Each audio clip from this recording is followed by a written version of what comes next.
കേന്ദ്ര ബഡ്ജറ്റിൽ കേരളത്തിന് എന്തെല്ലാം ചെയ്തിട്ടുണ്ടെന്ന് ഞാൻ എൻ്റെ അടുത്തൊരു 8 പേജിൻ്റെ ഡോക്യുമെന്റ്. അപ്പോൾ അതെല്ലാം ഇന്ന് സംസാരിക്കാൻ സമയമില്ല. പക്ഷെ ഈ പ്രചരണം നടത്തുന്നത് എന്തിനാണെന്ന് നമ്മളൊന്ന് ആലോചിക്കണം. 10 കൊല്ലം ഇവിടെ CPM ഭരിച്ചു. ഈ ഇലക്ഷൻ്റെ 60 ദിവസം മുമ്പ് CPM എന്താണ് ചെയ്യേണ്ടത്? ഞങ്ങൾ ഭരിച്ചു, 10 കൊല്ലം ഇതെല്ലാം ചെയ്തു. അതിൻ്റെ റിപ്പോർട്ട് കാർഡല്ല മുമ്പോട്ട് വെക്കേണ്ടത്. പക്ഷേ സെൻട്രൽ ഗവൺമെന്റ് അവഗണിക്കുന്നു, പരിഗണിക്കുന്നില്ല എന്നൊരു പ്രചരണം നടത്തുന്നു. ഇതൊരു ഞാൻ ഇന്ന് പറയാൻ ആഗ്രഹിക്കുന്ന ഒരു 100% നുണയാണ്. നുണ മാത്രമല്ല, ജനങ്ങളുടെ സാമാന്യ ബുദ്ധി ചാലഞ്ച് ചെയ്യുന്ന ഒരു കാര്യമാണ്. ഒന്ന്.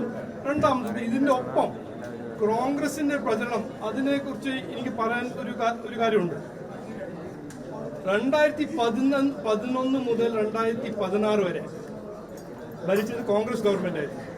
അതിന് 3 കൊല്ലം ഇവിടെയും കോൺഗ്രസ് ഗവൺമെന്റ് ആയിരുന്നു, സെൻട്രലിലും കോൺഗ്രസ് ഗവൺമെന്റ് ആയിരുന്നു. 8 മന്ത്രിമാരായിരുന്നു കേരളത്തിൽ നിന്ന് ആ കോൺഗ്രസ് സർക്കാർ. അവർ എന്ത് ചെയ്തു? കേരളത്തിന് വേണ്ടി എന്ത് ചെയ്തോ? ചെയ്തില്ലല്ലോ. അതിനെല്ലാം ശ്രദ്ധ തിരിക്കാൻ ഇന്നൊരു പ്രചരണം നടത്തുന്നു. ഈ സർക്കാർ, നരേന്ദ്രമോദിജിന്റെ സർക്കാർ, എല്ലാവരുടെ ഒപ്പം എല്ലാവർക്കും വേണ്ടി പ്രവർത്തിക്കുന്ന സർക്കാരാണ്. കഴിഞ്ഞ 11 കൊല്ലം രാജ്യത്ത് നിന്ന് എവിടുന്ന് എങ്ങോട്ട് കൊണ്ടുപോയി എല്ലാവർക്കും അറിയാം. ഇതിനെക്കുറിച്ച് പറയാൻ ഒരു ആവശ്യമില്ല. അതിൻ്റെ ഒപ്പം കേരളത്തിന് വേണ്ടി എത്രയോ കാര്യങ്ങൾ ഈ ബഡ്ജറ്റിലുണ്ട്. അത് പഠിച്ച് മനസ്സിലാക്കാൻ ആർക്കെങ്കിലും താല്പര്യമുണ്ടെങ്കിൽ അത് കൃത്യമായി മനസ്സിലാക്കാൻ കഴിയും. ഒന്ന്.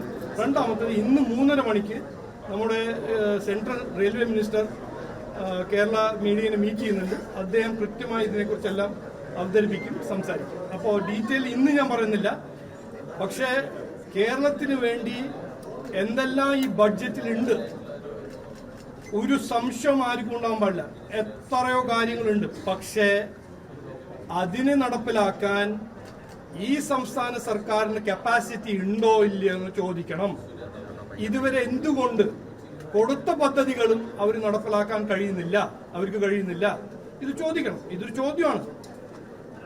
ഇന്ന് തമിഴ്നാട്ടിന് എത്രയോ പ്രോജക്റ്റ് പോകുന്നുണ്ട്. അവര് ഇലക്ട്രോണിക്സ് ഒരു ഉദാഹരണമായിട്ട് പറയാണ്. ആപ്പിളിന്റെ നല്ല വലിയ ഫാക്ടറി തമിഴ്നാട്ടിൽ വരുന്നു. തമിഴ്നാട് ഇപ്പോൾ BJP സർക്കാരല്ലല്ലോ, DMK സർക്കാരല്ലേ. എന്തുകൊണ്ട് അവിടെ കടലാക്രമണത്തിന്റെ എതിരെ അവർക്ക് ഗ്രോയിനും ഈ സീ വാളെല്ലാം ഉണ്ടാക്കാൻ സെൻട്രൽ ഗവൺമെന്റ് ഒപ്പം പദ്ധതികൾ ഇംപ്ലിമെന്റ് ചെയ്യാൻ കഴിയുന്നുണ്ട്? അവർക്ക് ഫൈനാൻഷ്യൽ കപ്പാസിറ്റി ഉണ്ട്. അവർക്ക് അവരുടെ ഷെയർ കൊടുക്കാൻ കാശുണ്ട്. അപ്പോൾ ബഡ്ജറ്റിനെ കുറിച്ച് ഈ ഒരു നാടകം ചെയ്യുന്നത് CPM കോൺഗ്രസും. ഞാൻ മാധ്യമസുഹൃത്തോട് എൻ്റെ ഒരു അഭ്യർത്ഥന, ഇത് കുറച്ചെല്ലാം മനസ്സിലാക്കിയിട്ട് ഇവർക്ക് കവറേജ് കൊടുത്താൽ മതി. വെറുതെ ഇങ്ങനെ ഓരോന്ന് പറഞ്ഞ് ജനങ്ങളെ വിഡ്ഢിയാക്കുന്ന ഈ രാഷ്ട്രീയം ഇന്ന് ഈ ഇലക്ഷനിൽ ഞാൻ നിർത്തണം എന്നാണ് എൻ്റെ ഒരു അഭ്യർത്ഥന. എന്തോ അല്ല, നോക്കൂ, ഞങ്ങളത് നരേന്ദ്രമോദിജി വിഴിഞ്ഞം പോർട്ട് ഇനോഗ്രേഷൻ ഫംഗ്ഷനിൽ പറഞ്ഞത് ഞാൻ ഇന്ന് ഓർമ്മിപ്പിക്കുന്നു. അദ്ദേഹം പറഞ്ഞത്, വിഴിഞ്ഞം പോർട്ട് വന്നിട്ട് അതിൻ്റെ ഒപ്പം നമ്മൾ റെയിൽവേ മോഡേണൈസേഷനും നാഷണൽ ഹൈവേ ഗ്രിഡ് കൃത്യമായി മോഡേണൈസ് ചെയ്ത് കംപ്ലീറ്റ് ചെയ്താൽ കേരളത്തിന് മാനുഫാക്ചറിങ് ഇൻവെസ്റ്റ്മെന്റ് കൊണ്ടുവരാൻ വളരെ വലിയ സാധ്യത ഉണ്ടാക്കാൻ കഴിയും. അന്ന് പറഞ്ഞത് കാര്യമാണ് നമ്മുടെ പ്രധാനമന്ത്രി പറഞ്ഞത്. അദ്ദേഹത്തിന് ഒരു കാഴ്ചപ്പാടുണ്ട്. കേരളത്തിൽ മാനുഫാക്ചറിങ് വരണം, കേരളം ഒരു ലോജിസ്റ്റിക്സ് ഹബ്ബായി മാറണം.